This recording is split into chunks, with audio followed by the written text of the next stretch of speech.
lang ako ng screen. Check ko sana tama yung mapindot ko. Ayan. Ayan. Kita mo, Marit? Clear? Clear and clear na po, GM. Loud and clear. Alam ko, excited kayong lahat. Excited kayong lahat. Ayan. Super. Ng asawa ko, excited din po kami. So tonight guys, pakilala muna ako. I'm Toots Damasco. So ako po yung speaker niyo sa gabing ito. Asawa ko naman si Amy, nurse by profession. Kami po yung makakatulong nyo dito sa Tok na business na ito. So, bago tayo magtuloy, okay lang, may papanood ako konting video bago natin simulan yung magandang presentation. At habang siguro, baka may mga kaibigan pa kayo na gustong imbitahin, paatinin dito sa ating presentation, pwede pang humabol habang di pa tayo nag-start. Pero dahil sa nandito na tayo, no, may papanood akong video, maiksing-maiksi lang, panoorin natin to.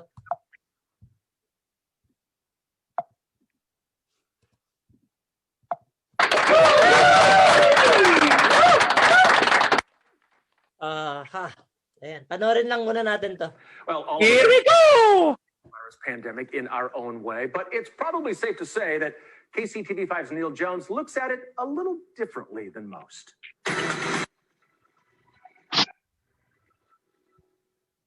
It's sad that the coronavirus pandemic has taken over almost every aspect of our lives. It seems like every day there's another bombshell announcement, like when they announced that Kansas schools were going online. Yeah, teaching kindergartners online is a great idea. So here are the top 5 things I miss about life before the virus. Number 5. These words. Remember when the hot Roberts were Meghan Markle and the British royal family? But who cares about that today? 2 weeks ago, my biggest concern was my kids' classwork. But now I pray for their health, not their grades. Although A's and B's would be nice. Life was so simple, but this virus has changed everything. Number 4, I miss going out to eat. Look, I know this is superficial, but to me, food is a big part of our lifestyles. Whether it's barbecue joints, Mexican restaurants, or just plain hamburger spots, I love going out. That's why I was so sad to see area restaurants either close down or go to carry-out only. Look, I understand the reason restaurants have been closed down, but it's still tough to take. Number 3, I miss going into the office. And while it's a lot safer working at home, I miss the friendship and support from all my coworkers. Can you help me attach this to my email? You're an idiot. They've been so supportive of me over the years. The X stands for Chi, which is the first letter of Christ in Greek. Idiots. They see me as a highly respected, almost award-winning journalist. Neil probably hasn't showered in 2 years. Top 5 lists are terrible. It's been great working with star anchors like Ellen McNamara. Neil, get away from me. And getting a chance to work with superstar Carolyn Long. That's true. All of this right after I got one of the biggest compliments of my entire career. Hey, dummy! When my boss called me the most expendable person at KCTV5. I feel so special. But safety has to come first. Number 2, I miss being able to go to bars. Now, I'm not a heavy drinker, but I'm willing to learn. As Brad Stevens just pointed out in his Friday Night Flight series, Kansas City's become a great bar town. Some of them specialize in serious drinks for serious drinkers. I didn't mean to use a shot at Brad when I said that. And the number 1 thing I miss about life before the coronavirus, the big events. For 40 years, for 20 years, I've been able to cover major sporting events, the World Series, the Final Four, the Super Bowl, middle school basketball. But now, for the first time ever, there's nothing to cover. Hey, getting to go to big-time events was the main reason I got into sports. That and bad grades. But it's not just sports. It's concerts, movie theaters, libraries, the Performing Arts Center. All of them have been closed down. It all adds up to the worst springtime of my life. It's even worse than my graduation day disaster. Yeah, I did graduate. But look, if giving up our regular activities for a while will save lives, it is well worth it. I'm Neil Jones, and that's this week's Top 5. You know, Neil makes a lot of great points there, Gary. There's so many things that we miss. One of the simple things that I miss, Gary, is a simple handshake. You can't do that anymore. Yeah, but to get really good though at hitting elbows. Yeah, Or seriously. sometimes it's the air elbow if you don't quite make it. But Guys, ayan, balik ako sa screen ko ha, sorry. Ayan, para magtuloy-tuloy tayo, simulan natin ng maganda. May pinanood akong video sa inyo, alam ko marami kayong namimiss, tama no? Yung panahon ng pandemic, marami kayong namimiss, no? Marami kayong mga bagay-bagay na hindi nyo na nagagawa, tama, di ba? Nakakalungkot. Kasi itong COVID na-experience po natin, talagang binago nito ang buhay natin. Buong mundo, hindi lang po rito sa Pilipinas.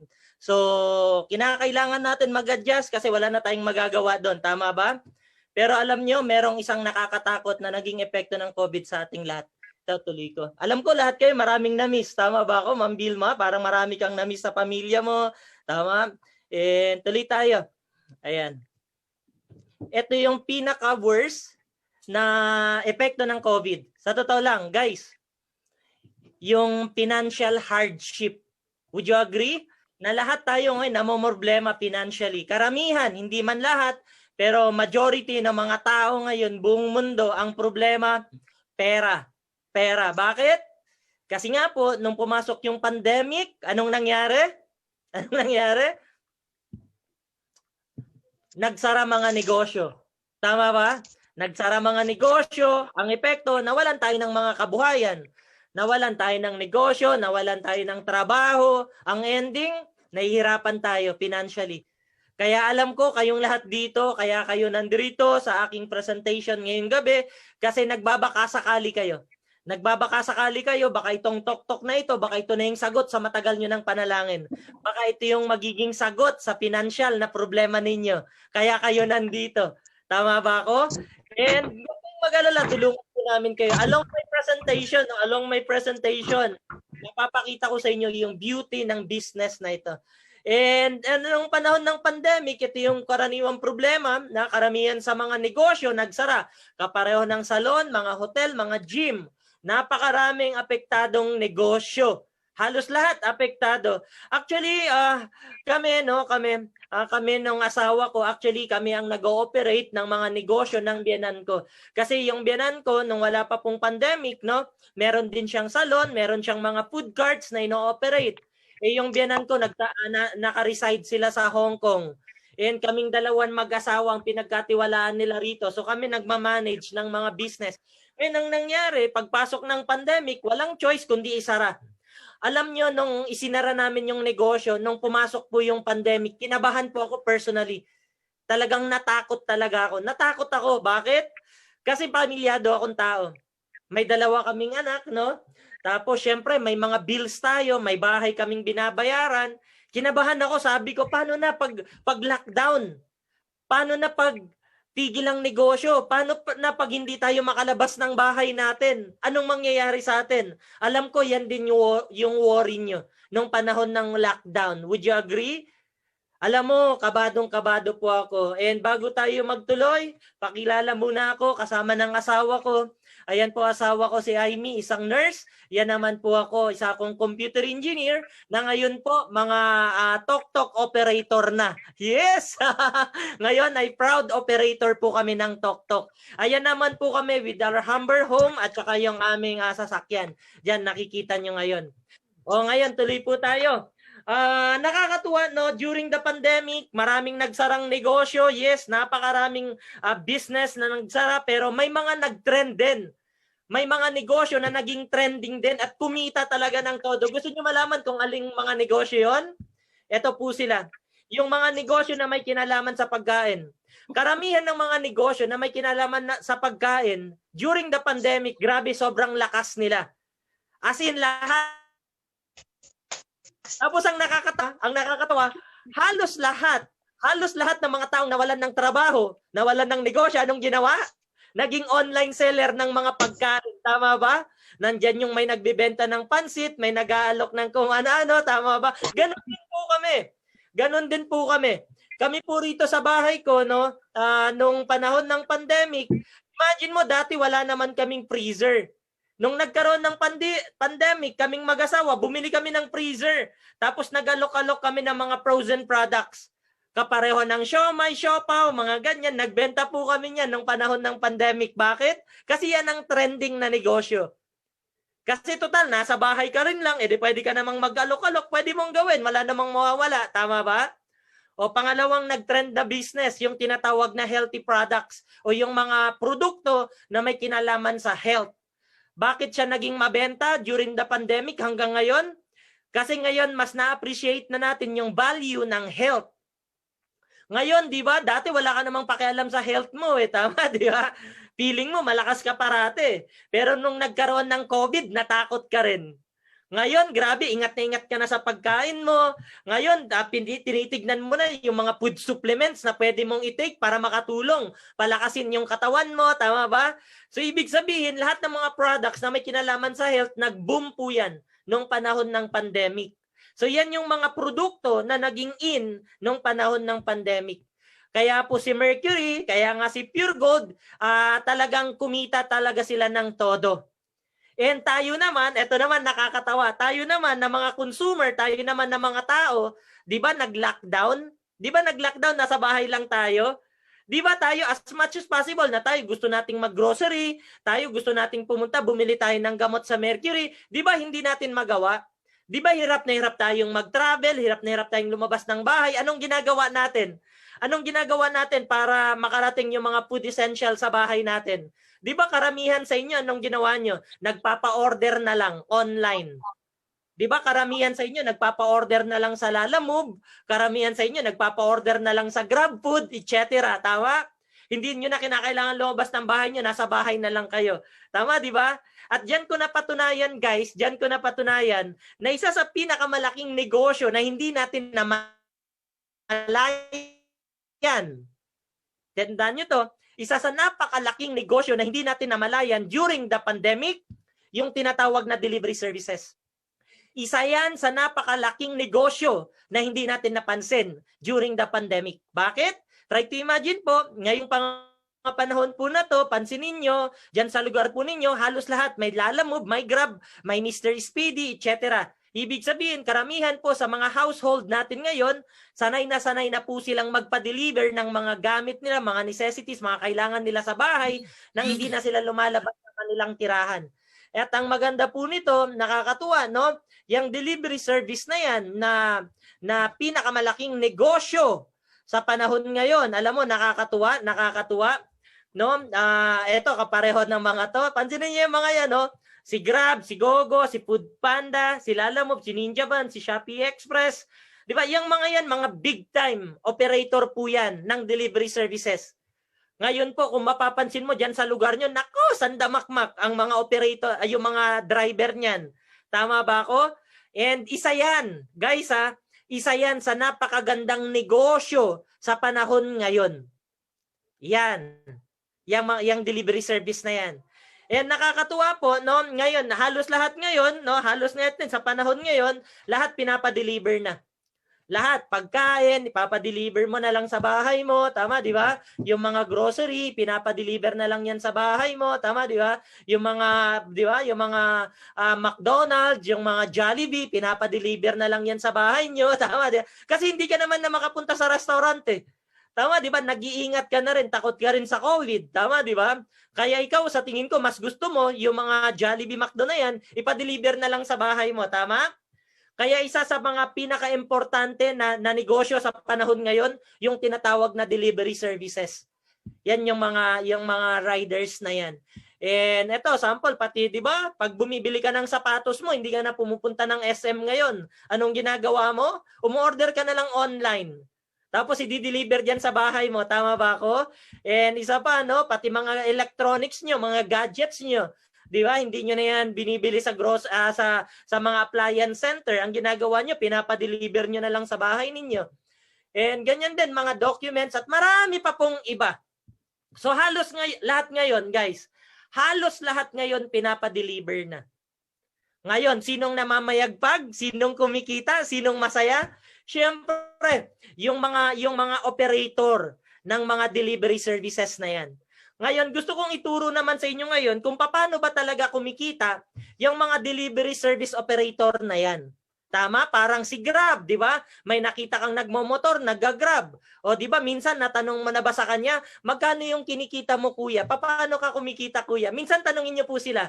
Sasabihin nila sa iyo, 80% yung sa amin, 20% sa operator. Ganon sila kung kumita. Pa-sample, pakita ko sa inyo. Halimbawa si Grab, si Lalamove, at saka si Mr. Speedy na lang. Itong mga kumpanya na ito, mga operator po ito. Sila po yung mga traditional delivery service operator. Ang tanong, Toots, paano kumikita yung mga yan? Siyempre si Grab, Lalamove, at saka si Mr. Speedy, may mga motor yan. Tama ba? May mga nakikita ka na mga riders yan. Sila po yung mga nagdi-deliver ng mga produkto natin mula sa bahay mo, papunta doon sa mga lugar na gusto mong pagpadalhan ng mga produkto mo. Ang tanong, paano ba yung kitaan dyan? O ganito po yung kitaan dyan. 80% sa rider, 20% sa operator. Ganun lang kasimple yung hatian. For example, yung motor, yung rider, nagkaroon ng booking at sa booking niya, ang babayadan ng customer 100%, 100 pesos. Sa 100 pesos na yan na ibabayad ni customer, hahatiin po yan ng operator at saka ng Grab driver o kaya ng mga riders. So ibig sabihin sa 100 pesos na booking, ang 80 pesos dyan papasok doon sa rider. Yung 20 pesos naman papasok doon sa operator. Kung alin man dyan yung operator. Pwedeng si Grab, pwedeng si Lalamove, pwedeng si Mr. Speedy. Sana nasusundan po ako. O for example, meron na namang isang motor. O yung isang motor, yung isang rider na yan, nagkaroon ng booking. Ang booking niya naman umabot 200 pesos. Yung service charge sa booking niya, 200 pesos yung i-deliver niya. Sa 200 pesos na yan, again, 80% papasok doon sa rider, 20% papasok doon sa operator. Sample, yung 160, yan po yung 80% ng 200 pesos. So yung 160, papasok yan sa rider. Yung 40 pesos naman, papasok yan doon sa operator. Ganun lang po kasimple yung hatian dyan, yung kitaan dyan, dito sa delivery service na ito. Ang tanong, Toots, paano pag meron pang isang rider? O yung isang rider naman, ang booking niya, 250 pesos. Sa 250 pesos na booking na yan, yung 80%, 200 pesos. Yung 200 pesos, take home po yan ni rider. Tapos yung 50 pesos naman, papasok yan doon sa operator. Ganyan po yung hatian parate ng rider at saka ng operator. Sana nasusundan po ninyo. Again, kapag ka merong rider kayong nakita, ang kitaan yan, 80%. Sa operator, 20%. Ganun lang po yan kasimple. Depende kung sa Grab ba yan, sa Lalamove o kaya sa Mr. Speedy. Basta 20% po ang kitaan ng mga operators na yan. Ito ang pinaka-the best part niyan. Yung mga operator na yan, hindi yan naaarawan.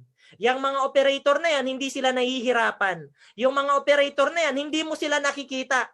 Pero, every time na nagpapadeliver ka, may income yan sa'yo. Ganun lang kasimple. Ngayon, tanong, gusto mo bang maging operator kagaya ni Grab, kagaya ni Lalamove, kagaya ni Mr. Speedy, na kahit nasa bahay ka lang, pwede ka rin kumita kagaya nila? Gusto mong kumita? O with that, tuloy tayo.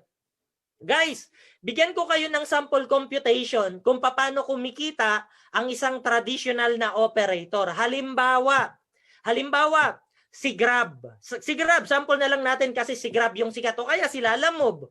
O ngayon, sample computation nila. Halimbawa na lang, ilan ba ang rider ng Lalamove o ng Grab? O sabihin natin, meron silang 100 riders. Sa tingin nyo, 100 lang ba ang rider ng mga operators na yan? Ng mga Grab na yan? Di ba hindi? Sa tingin ko, sa 1,000 meron eh. O more than pa sa 1,000. Pero ito yung sample computation natin para makita natin magkano ba talaga ang kinikita ng isang operator. O halimbawa, ang isang operator merong 100 riders. Sa 100 rider niya na nagkakaroon ng delivery fee o yung tinatawag na booking fee na 150 pesos kada deliver, 150 and for example, ang isang rider nagkakaroon ng average na 20 na delivery services na nangyayari sa kanya araw-araw. 20 na delivery services sa araw-araw.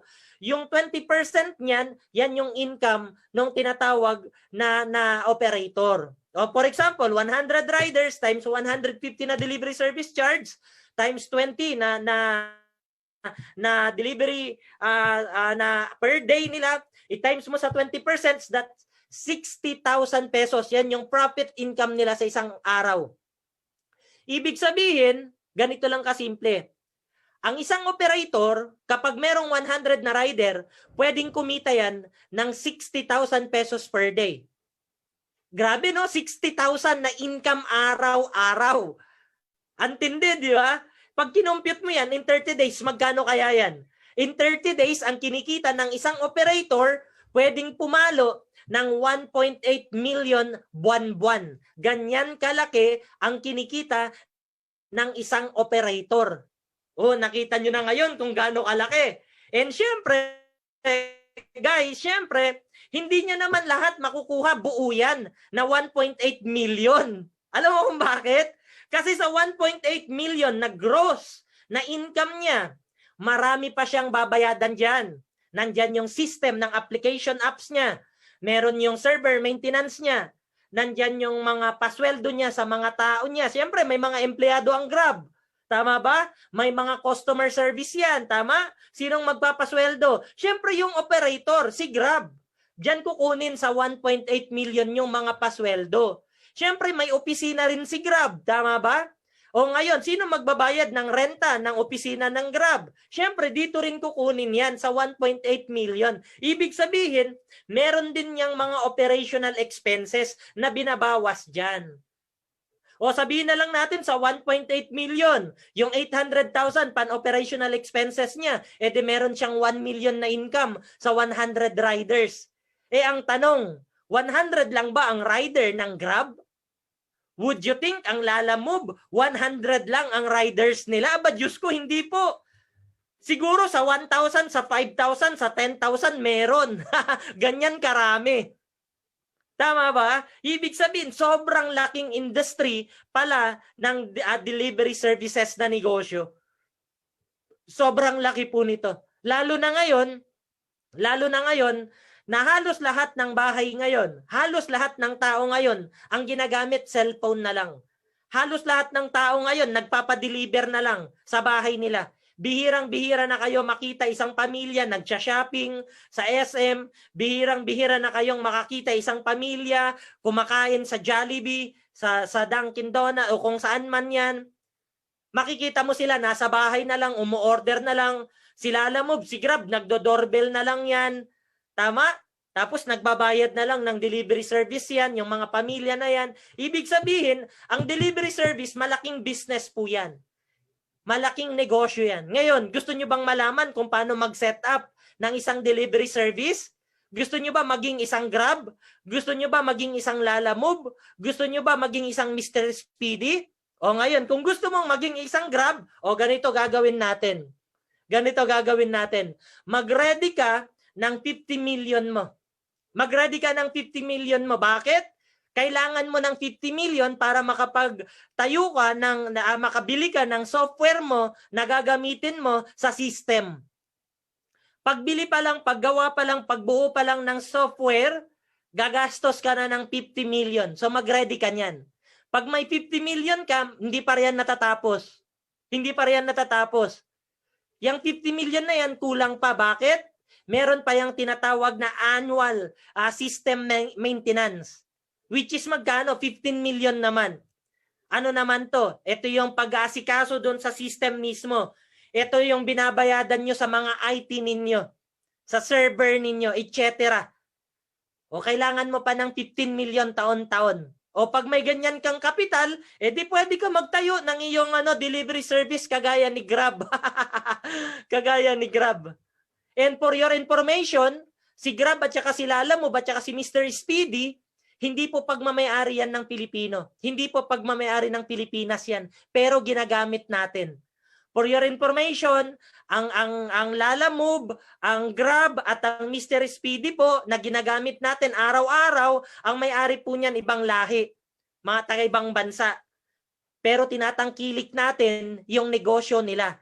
Every time na ginagamit natin yung negosyo nila, kumikita sila kahit wala sila rito sa Pilipinas. And guys, no? Hindi pa rin natatapos kasi siyempre si Grab, si Lalamove, si Mr. Speedy, may mga opisina yan. Siyempre yung mga opisina na yan, binabayadan yan yung renta. Yan yung sinasabi ko kanina. At may mga empleyado yan. May customer service yan. Tama ba?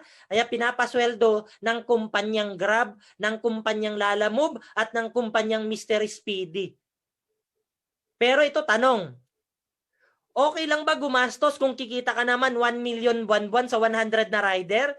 Pwedeng pwede. Yes na yes. Tama ba ako? Panalong-panalo. Kaya nga, ang ginagawa ni Grab, ang ginagawa ni Lalamove, nag-e-expand lang sila ng nag-e-expand. Pumupunta lang sila sa iba't ibang bansa. Palaki ng palaki lang yung coverage nila. Ibig sabihin, bilyon-bilyon ang kinikita ng mga kumpanyang yan. Tama ba ako? O ngayon, sino sa inyo gustong maging isang delivery service company kapareho ni Grab? Kung gusto ninyo, mag-prepare kayo ng ganyang kapital. Ngayon, medyo nalungkot kayo. Bakit? Kasi nga wala kang ganyang kalaking kapital. O huwag kang mag-alala. Huwag kang mag-alala. Huwag kang malulungkot. Bakit? May good news kami sa'yo. May good news kami sa'yo. May tinatawag na tok-tok. Palakpakan niyo yan. Ha? May tinatawag tayong tok-tok. Yung tok-tok po, isang delivery operator po yan na ang nakakatuwa, Filipino-owned naman. Etong tok-tok na ito, isa po siyang delivery operator na service, ang nagmamay-ari Pilipino. Hindi po siya ibang lahi, Pilipino ang may-ari.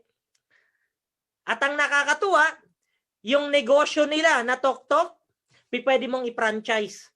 Pwede mong i-franchise. Guys, i-clear ko, yung negosyong tok-tok, pwede mong i-franchise. Si Grab, hindi mo pwedeng i-franchise. Si Lalamove, hindi mo pwedeng i-franchise. Si Mr. Speedy, hindi mo pwedeng i-franchise. Yung negosyo nila, sa kanila lang yun. This time, yung tok-tok na negosyo, delivery service, kapareho nila, pwede mong i-franchise. Okay ba tayo doon? And tuloy po tayo. Toots, ang tanong, paano ako makakapag-franchise? Excited na ako. Gusto kong maging franchisee ng tok-tok. Papaano? O, ganito na. Ito good news. Ito good news. Ito good news ko sa inyo. Hindi mo kinakailangan ng milyon-milyon na kapital. Hindi mo kinakailangan ng 100 million of capital. Hindi mo kinakailangan ng milyon na kapital. Ang kailangan mo lang, 288,888 pesos. Yan yung franchise fee nung tinatawag na tok-tok. Yan yung franchise fee na ipe-prepare mo para maging operator ka ng tok-tok, para maging franchisee ka ng tok-tok. Clear? O ngayon, ganito, sino sa inyo merong 288,000 pesos? O bakit nakasimangot po kayo, madam? Relax lang. Relax lang. Ha? Tandaan nyo lang po ito. Ang franchising po ng tok-tok, 288,000 pesos. Pero ang tanong, gusto nyo ba ng good news? O kapag ka gusto nyo ng good news, tuloy tayo, makinig ka lang. Bakit? Hindi pa tapos yung good news ko sa'yo. From million na kapital, ngayon 288,000 na lang. Ito good news ko sa inyo. Etong tok-tok na ito, pwede mo tong gawin kahit nasa bahay ka lang. Etong tok-tok business na ito, pwede mo tong gawin kahit nasa ibang bansa ka pa. Etong tok-tok na ito, pwede mo tong gawin kahit nasa Visayas, Mindanao ka pa. Etong tok-tok business na ito, pwede mo tong gawin kahit na may trabaho ka. Pwede mo tong gawing part-time, pwede mo tong isabay. Etong tok-tok na negosyo, pwede mo tong gawin kahit nasa ibang bansa ka pa. Kahit nasa Amerika ka, nasa Canada ka, nasa Dubai ka, pwede mo tong pasukin. Clear? Ang maganda, kahit nasa bahay lang kayo, nasa trabaho kayo, nasa ibang bansa kayo, pwede kayong kumita ng pera dito. Clear? And tuloy tayo. Pakilala ko sa inyo yung mga may-ari ng kumpanya. Ang presidente, palakpakan po natin, walang iba kundi si Mr. Jonathan So. Siya po yung presidente po natin. Pangalawa, yung ating vice presidente, ang ating vice president, ang pangalan niya naman, Carlito Macadangdang. Siya naman po yung ating vice president. Dalawa ang may-ari ng tok-tok. Si Mr. Jonathan So at saka si Boss Carlito Macadangdang. Clear? And itong dalawang may-ari ng kumpanya na ito, nakaka-proud kasi meron tayong sariling IT. Meron tayong sariling IT. Siyempre, system ang pagaganahin, online ang pagaganahin, dapat may system ka, dapat may IT ka. O ngayon, ito good news. Itong Cloud Panda na ito, isa to sa pinakamalaking IT company dito sa Pilipinas ngayon. Nakatayo po itong opisinang to dyan sa may Taguig, dyan sa may BGC, sa The Port. Itong Cloud Panda na ito, sila ang sa pinakamalaking IT company sa Pilipinas ngayon. Sila ang system provider ni JC, ng Pure Gold, ng Ferrari, ng Rolls-Royce, ng JC University, ng JC Worldwide Franchise, ng Doton Bori, ng Katunying, ng Siomai King, Potato King, Mactan, Cebu International Airport. Try to imagine guys, pati Mactan, Cebu International Airport, yung IT pong Cloud Panda ang system provider po niyan. At ang nakakatuwa, syempre, ang Cloud Panda, ang system provider ng TokTok. Ang maganda pag mamayari natin yan. So nakakatuwa lang, nakaka-proud, no? Itong TokTok na ito yung napapanahong negosyo. Ito yung napapanahong negosyo. Bakit? Sabi ko nga, ang delivery, isa sa pinakamalaking negosyo yan sa buong mundo ngayon. Hindi lang po rito sa Pilipinas, buong mundo. Clear po tayo doon? Yang TokTok na yan. And syempre, mga brand ambassador natin, ang sikat na si Alden Richard at saka si Maine Mendoza. Palakpakan po natin yung dalawang yan. Sila yung katulong natin para maipromote, maipakilala tong TokTok na ito. Oy, wag kayong mauumay ha. Baka pag dumadaan kayo ng EDSA, may makikita kayong malalaking billboards. No, sa atin po yung TokTok. Baka mamaya dyan sa lugar nyo, yung mga malalaking LED dyan na mga billboard, mga signage, makikita nyo TokTok. Huwag kayong mauumay. Sa atin po yan. Clear? Yan po yung TokTok. And guys, ito yung good news ko sa inyo. Ito yung good news. Para maging operator ka ng TokTok, sabi ko kanina, 288,000 pesos. This time around. Dahil sa bago pa lang ang kumpanya. Guys dahil sa bago pa lang ang TokTok, may tinatawag tayo na promotional product, na entry. Guys, may tinatawag tayo na promo package. Guys, dahil sa bago pa lang, ipinapakilala pa lang ang kumpanya, swerte nyo. Yung 288,000 na franchise fee, ngayon, 58,888 pesos na lang. Oh, nakangiti ka na. Nakangiti ka na. Bakit? Imagine mo, from million of capital to 288,000 pesos ngayon. Dahil sa bagong-bago tong negosyong to, 58,888 pesos na lang. Oh, ngayon, simulan mo na. Huwag kang babagal-bagal habang 58,888 pesos pa lang. Clear tayo doon? Oh, huwag ka muna magse-celebrate. Huwag ka muna magse-celebrate. May good news pa uli ako sa'yo. May good news pa uli ako sa'yo. Ngayon ang tanong, Toots, ano ang kasama ba ng 58,000 ko? O, yung 58,000 nyo, automatic, syempre, franchise operator na po kayo ng TokTok. Ibig sabihin, operator ka na ng negosyo po natin na TokTok. Para ka ng si Grab. Ulitin ko, kapag ka nagbayad ka ng 58,888 pesos, automatic para ka ng si Grab. Meron kang delivery link, may website ka, meron kang portal, meron ka nung parang Grab, alam mo yun, pag magpapa-ship sila ng mga products sila, pag magpapabook sila ng mga products nila, meron kang ganun na system. May technical support ka rin, may customer assistance ka rin sa kumpanya, para kang may sariling call center na rin, na hindi mo napapasweldoan yung mga empleyado. O di ba? Ang kapital mo 58,000 lang. May sarili ka ng opisina, hindi ka na magbabayad ng renta, may mga empleyado na diyan, hindi mo na sila papasweldohan. Tama, di ba nakakatuwa? 58,000 lang kapital mo. O ang tanong, Toots, o teka muna, 58,000 pesos yan, kaso nga lang ito problema, pandemic ngayon. O, ito na ngayon. Naku, Diyos ko mga Pilipino. 58,888 pesos sa isang negosyo, napakaliit na niyan. Pero karamihan sa mga Pilipino, hindi natin may tatanggi. Meron at merong hihirit pa riyan ng discount. Tama ba? O ngayon, ganito. Dahil sa pandemic, swerte nyong lahat. Dahil sa pandemic ngayon, tignan nyo ha, napakabait na mamayari ng kumpanya. Napakabait na mamayari ng kumpanya. Kaya kami, mag-asawa, sobrang excited namin dito. As in, sobrang excited po kami rito. Bakit?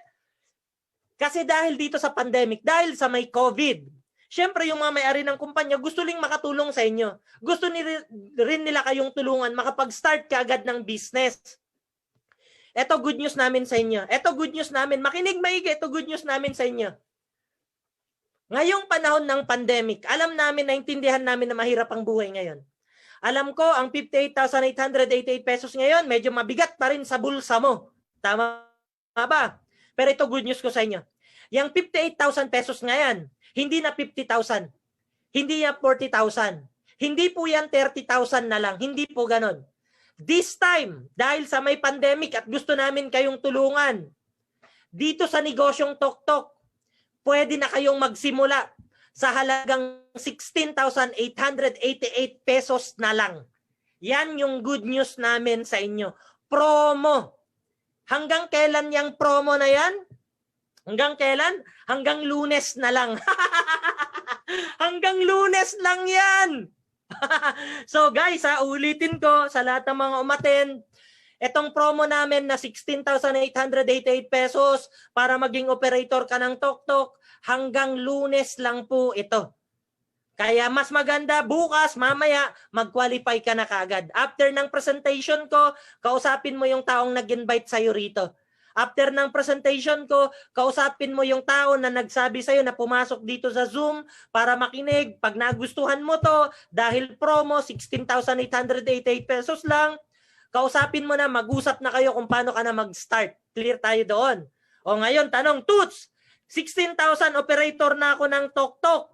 O, paano ako kikita? Tignan nyo, paano kikita?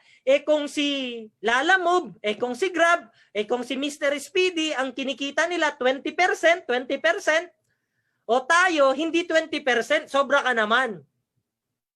Hindi 20%. Kasi ang Tok-Tok na company, ang income niyan 20%. Tignan mo, ang Tok-Tok na kumpanya, ang income niyan 20%. Ngayon, kapag kayo naging online franchise delivery franchisee namin sa halagang 16,000 lang, hindi milyon-milyon na 16,000 lang na kapital, meron kang percentage na kikitain. Alam mo kung magkano? Eto, bilang isang online franchisee, tatlo yung pwede mong pagkakitaan dito. Number 1, yung pagiging isang regular online franchisee ng kumpanya. Paano tong isang regular online franchisee ng kumpanya? Ang kita mo rito 3%. Paano ka kikita ng 3% bilang isang online franchisee? 'Di ba naka-register ka sa 16,888 pesos? Sa 16,888 pesos mo, entitled ka na kumita ng 3% sa pagiging isang online franchisee sa pamamagitan ng pagpo-promote lang ng shop link mo. Ibig sabihin, halimbawa, may kapitbahay mo, may papadeliver na product. O instead na magpa-deliver yan sa Lalamove, instead na magpa-deliver yan sa Grab, sabihin mo sa kanya, Oy friend, huwag ka nang magpa-deliver sa Lalamove, sa akin na lang. Anong gagawin? Sabihin mo sa kanya, punta ka na lang sa website na ito, i-forward mo yung website mo sa kanya. Pag pumasok siya doon sa website, pwede na siyang magpa-book. At pag nagpa-book siya, automatic, kung magkano yung booking charge niya, 3% ka doon. Ngayon, ang tanong, ganito, Toots, paano pala pag ito buong barangay namin, sinabihan ko sila, na gamitin na lang yung website ko pag magpapadeliver. Lahat ba nang ipapadeliver nila, 3% ako? Ang sagot, yes. Clear tayo doon. Yun yung tinatawag na regular online franchisee. O ano naman tong nasa gitna? Ito yung tinatawag na Tok-Tok operator. O ito yung pinag-uusapan natin kanina na para kang si Grab, para kang si Lalamove. Magkano naman ang earnings mo? Magkano naman ang kita mo? 7% ka. 7% ka. Para kang si Lalamove. Anong gagawin mo para kumita? Gayahin mo si Lalamove, gayahin mo si Grab. Anong ginagawa nila? Nagre-recruit sila ng mga riders nila. Si Grab, anong ginagawa? Nagre-recruit ng mga riders niya. Si Lalamove, anong ginagawa? Nagre-recruit ng mga riders niya. Anong gagawin mo ngayon bilang isang operator ng Tok-Tok? Di mag-recruit ka rin ng mga riders mo. Ang tanong, paano ka makakapag-recruit ng mga rider mo? O di, lahat ng mga nakamotor dyan sa paligid nyo, lahat ng nakamotor dyan sa barangay mo, tawagin mo sila, sabihin mo sa kanila, total, wala kayong ginagawa. Okay lang ba na maging rider ko kayo at kumita kayo rito sa kumpanya ko? Ikaw ang operator. Sa bawat biyahe nila, may 7% ka sa kanila. Anong ginagawa mo? Wala, nasa bahay ka lang. Nasa bahay ka lang, may nagdi-deliver na mga produkto, 7% ka. Clear? Ito pa. Itong number 3, ano naman to? Tok-Tok rider. Paano naman ang kitaan dyan sa pagiging isang tok-tok rider? 80% ka. 80% ka. O yung tanong, Toots, operator ako, pwede ba ako maging rider? Pwede. Di ba, operator ka, tapos may motor ka, wala ka namang ginagawa. O pwede ka maging rider. Clear? Magkano kinikita ng rider again? 80%. Oh, yan yung mga kitaan po natin. Clear? O ngayon, para mas ma-visualize nyo, dinan natin ng konti. Yung 3%, paano kinikita yan? May shop link po kayo. Yung shop link nyo, ibibigay po yan upon registration po ninyo rito sa kumpanya. Halimbawa, nagbayad ka ngayon ng 16,888 pesos mo. After 3 days, magantay ka. May bibigay sa'yo na shop link ang kumpanya. Kapareho niyan. Yung naka-highlight na toktok.ph/delivery/00123456, yan po yung shop link mo. Magkakaiba lang ng ID number yan. Pero ganyan po yung shop link. Ulitin ko, kapag ka nagbayad ka ng 16,888 pesos mo ngayon, i-register ka sa system ng TokTok. I-register ka. Pagka na-register ka sa system ng TokTok, magantay ka up to 3 days. After 3 days, may darating sa'yo, may message sa'yo, may email sa'yo na TokTok Delivery Shop Link. Ayan yan. Anong gagawin mo pag meron ka na yan? O, yan yung ipo-forward mo sa mga friend mo, yung link na yan, yung shop link na yan, yung website na yan. Yan po yung ipopost mo sa Facebook mo, yan mo yung isisend mo sa messenger ng mga friend mo, para every time na magpapadeliver sila, yan na yung gagamitin nila. Sana nasusundan. O, ganyan din po yan. O, tuloy tayo. Sample computation kung paano kumita dyan. Sa pagpapabook, gamit 3% na kitaan. Halimbawa, may booking ka araw-araw, 200 yung nagpapadeliver sa'yo. Average na booking, 150 pesos. In 30 days, times mo sa 3% na income mo as franchisee, ayan, pwede mong kitain buwan-buwan. 27,000 pesos. Ang maganda, nasa bahay ka lang. Ang maganda, nasa bahay ka lang, nagsisend ka lang sa Facebook, sa Messenger, sa mga friend mo, sa mga kapitbahay mo. Every time na merong nagpapabook, pwede kang kumita up to 27,000 pesos kahit nasa bahay ka lang. Clear? O ngayon, ganito, Toots, okay ako dyan. E paano naman kapag ka-operator? O kapag ka-operator naman, eto ha, pagka ikaw operator na ng kumpanya, ng TokTok, di ba nagbayad ka na 16,888, operator ka na, o bibigyan ka ng company ng chance mo makapag-recruit ng mga riders na up to 100 riders. Oh, para kang si Grab. Para kang si Grab. Pwede kang mag-recruit ng mga riders up to 100 riders. Clear tayo doon? Clear? O ngayon, tuloy tayo. Paano naman kumita dyan sa mga riders na yan? O bilang isang operator, pwede kang kumita 7% sa kanila. Sample, wag na yung 100 na rider. Sabihin na lang natin bilang isang operator, meron kang 20 na riders. Yung 20 riders mo, nakakapag-pa-deliver sila ng average 10 na delivery araw-araw. 10 araw-araw bawat isa. Tapos sa bawat delivery nila, nagcha-charge sila, sabihin na lang natin average 150 pesos. In every transaction, 150 pesos yung delivery charge. I-multiply mo yan, 20 na rider na bumabiyahe sa'yo, nakakasampu sila na delivery service, na kumikita sila ng 150 yung booking nila, times mo sa 7%, yan yung pwede mong kitain in 30 days. Ibig sabihin, ikaw na bilang isang operator ng kumpanya ng TokTok, ibig sabihin dito, pwede kang kumita ng up to 63,000 buwan-buwan, buwan-buwan nang nasa bahay ka lang sa 20 na riders. Sa 20 lang yan na riders ha. E ang tanong, Toots, paano pag 100 yung riders ko? O di times mo yan sa 5, yan yung pwede mong kitain. Paano pag 50 yung rider ko? Eh di mas malaki pwede mong kitain kasi mas marami kang rider na nagbibiyahe. Clear tayo doon? O yan yung benefit mo.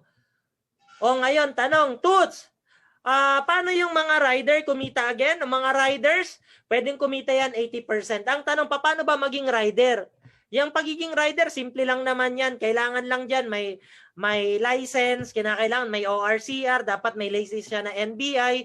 Tapos, ang mga rider guys, nag-a-apply yan sa mga operator.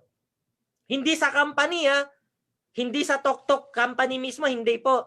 Ang mga rider, nag-a-apply po yan sa mga operator. Ang mga rider, hindi po yan nagbabayad ng 16,888 pesos. Ulitin ko, ang mga rider, hindi po yan nagbabayad ng 16,888 pesos. Anong ginagawa ng rider? Nag-a-apply yan sa operator. Sinong operator? Kayo. Sinong operator? Ikaw.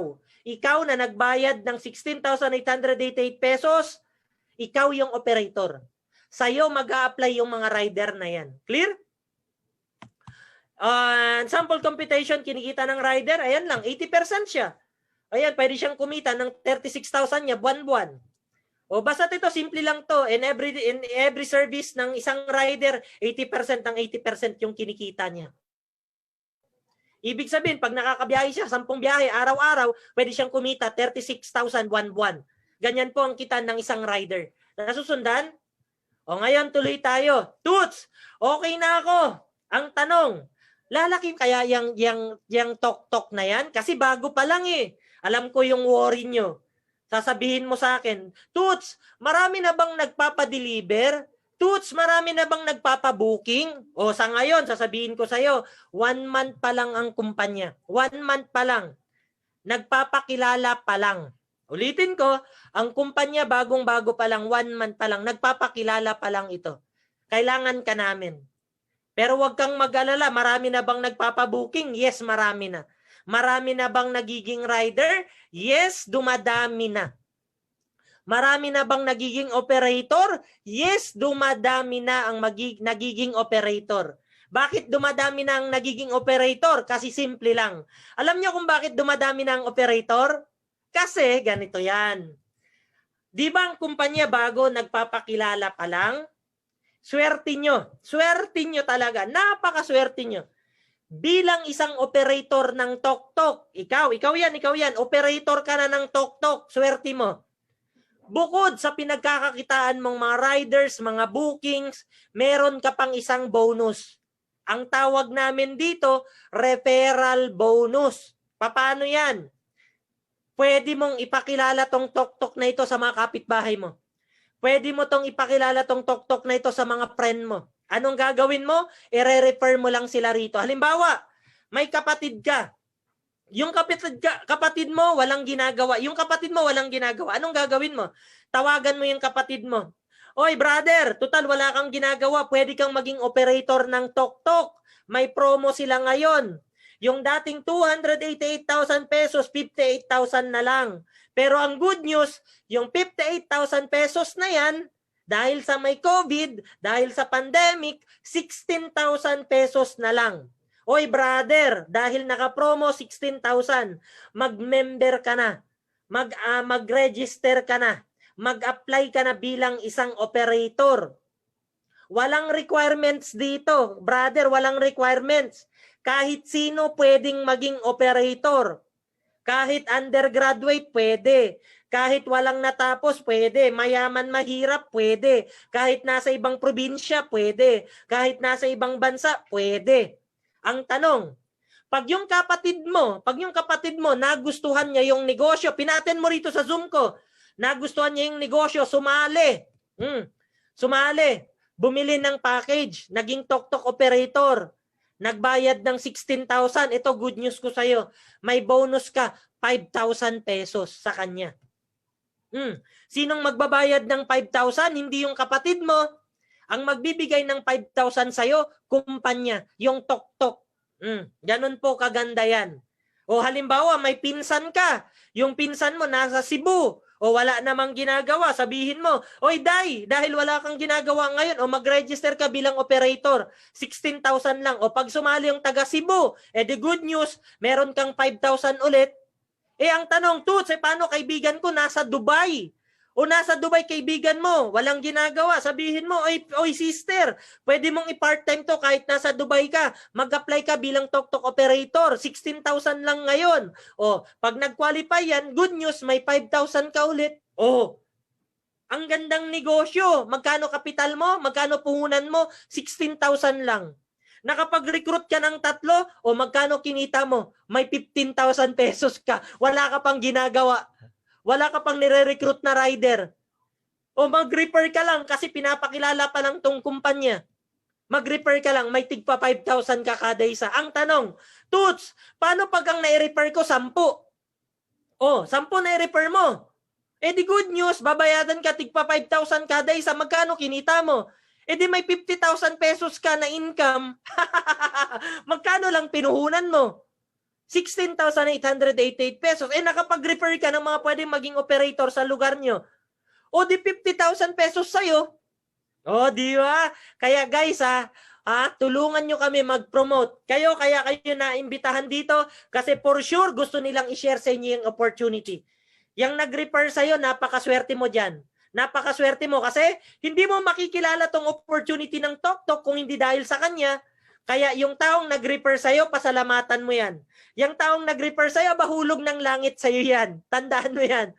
And wag kayong matatakot, wag kayong baka iniisip nyo, baka mahirap i-promote, baka mahirap ipakilala tong TokTok. Hindi po. Lalo ito, Filipino-owned. Tangkilikin natin, sariling Pilipino. Atin ito. Pride natin to. TokTok sa atin ito. I-promote natin to. Tangkilikin natin to. Ito, good news ko sa inyo. Huwag kayong matakot kasi hindi namin kayo pahihirapan sa marketing. Sa marketing, lahat kompleto tayo. May mga billboards na tayo ngayon. 1 month pa lang tayo, pero may billboard tayo dyan sa may C5. May mga billboard tayo dyan sa EDSA. May mga billboards na tayo riyan dito sa may Marcos Highway. Guys, for your information, taga rito lang po ako sa Marcos Highway. Sa araw-araw na ginawa ng Diyos, lagi kong nakikita tong billboard na ito. Dyan sa may Ayala Pilis po yan. Ay ang billboards na yun. Kaya hindi kayo mahihirapan. At napakarami nating billboards para mapakilala tong TokTok na ito. Kaya ngayon, di ba, karamihan sa mga naglalalamove, lumilipat na sa TokTok. Karamihan sa mga naggagrab, o baka naggagrab ka dyan, o lipat ka na rito sa TokTok. Baka may nanonood dito, nagmi-Mr. Speedy, oy lumipat ka na, mag-TokTok ka na. Sa atin to, Pilipino to, ang may-ari. Sa atin to, tangkilikin natin to. Clear? And ayan po, yan yung mga billboards natin along EDSA, kung saan-saan dito sa Metro Manila para mapakilala natin tong business na ito. Kaya hindi ka mahihirapang mag-promote Halimbawa, kapitbahay mo, di ba? Nagtanong, maganda ba yung negosyong TokTok? O di pakita mo yung mga billboards na yan. Tama, di ba? Ayan, sa EDSA, laki, Di ba? O, ganyan yung billboard na meron tayo.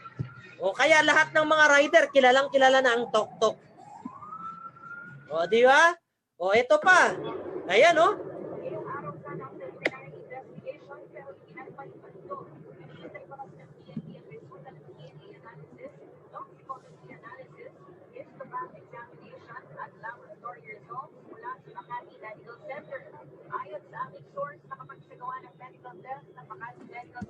ayan, guys. So, yan yung mga materials na pwedeng makatulong sa inyo. And good news, ang TokTok, going all over Luzon na. Upcoming, pabang na, buong Luzon. Makakapag-operate na tayo ng TokTok natin. So, actually, I'm done. Tapos na po ako. Balik ako sa screen ko. Congratulations sa inyong lahat. I hope may na-impart po ako sa inyo. Sana may naintindihan po kayo. Sana clear sa inyong lahat. And with that, maraming salamat sa lahat ng mga attendees natin. Meron tayong 236 attendees ngayon. Congratulations. Sana clear sa inyo yung TokTok business. Maraming salamat. It's me, Mr. Toots Damasco. Sa lahat ng mga ready na, sa lahat ng mga interesado na maging operator, tawagan nyo na kagad yung mga nag-invite sa inyo, sa mga nag-share sa inyo ng negosyong ito at simulan na natin para matulungan namin kayo. Clear? Bago tayo magtapos, Barit, isang magandang picture lang sa inyong lahat. Ipapakita ko kay Boss Joe. Sabi niya sa akin kanina, kausap ko, kumusta ang Zoom presentation niyo? Sabi ko sa kanila, may mga sawa ng Diyos, may mga umaattend naman. Ipapakita ko lang doon sa mga may-ari ng kumpanya kung sino-sino yung mga attendees natin ngayong araw. So guys, mas maganda, ipo-forward ko to doon sa management. Ipakita nyo mga screen nyo, huwag kayong mahiya. Okay lang yan to, anong background nyo, para lang mapakita ko sa management. Isang picture lang tayo. 1, 2, 3, isang monitor ko, go. Isang monitor, go. Pakita tayo, isang monitor. Mas maganda lahat, nakikita. Ayan, Ma'am Ruby Ramirez, nakikita kita. Ayan, sino pa ba? Monica, nakikita kita. Ayan, isang picture lang. Ayan, buo, nakita ko. Ayan, may mga lumalabas pa, go. Ayan, Jen Rabino, nakita ko. Ayan, isang picture lang ulit. Second screen ko. Ayan, pangatlong screen, meron pa. Ayan, patingin ako ng mga screen nyo, pipicturean natin. Dito nakita ko si Jen Asutige, dito nakita ko yung pamangkin ko si Chris, dyan sa Hong Kong.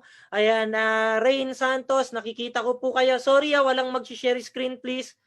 Yung ano lang, sorry ayan, sorry, nagkamali ng pindot. Ayan, okay lang. Ayan, nakikita ko po kayo. Ay, sorry, walang mag-screen, share screen please. Pwede patay ng share screen. Kanino po ito? Ayan. Oops. May nag-share screen na naman. Sorry. Pakipatay po yung screen nyo. Yung picture nyo lang gusto kong makita kasi papadala ko sa management. Pero hindi po ibig sabihin mag-share kayo ng screen. Kausap ko yung VP at saka yung presidente ng kumpanya kanina, kaya gusto ko lang ng magandang record. So isang picture lang ako, nakikita ko kayo, Izel, nakikita ko si Laila, nakikita ko si William Ortega, nakikita ko si Ma'am Carol. Ayan, isang picture lang sa pangatlong screen. Ayan, so go. Ay, sorry, bumalik pala sa una. Sorry, pangatlo, nakita ko si Sheng, si Lani, si Jen, sino pa? Go lang, isang ano lang para makita ko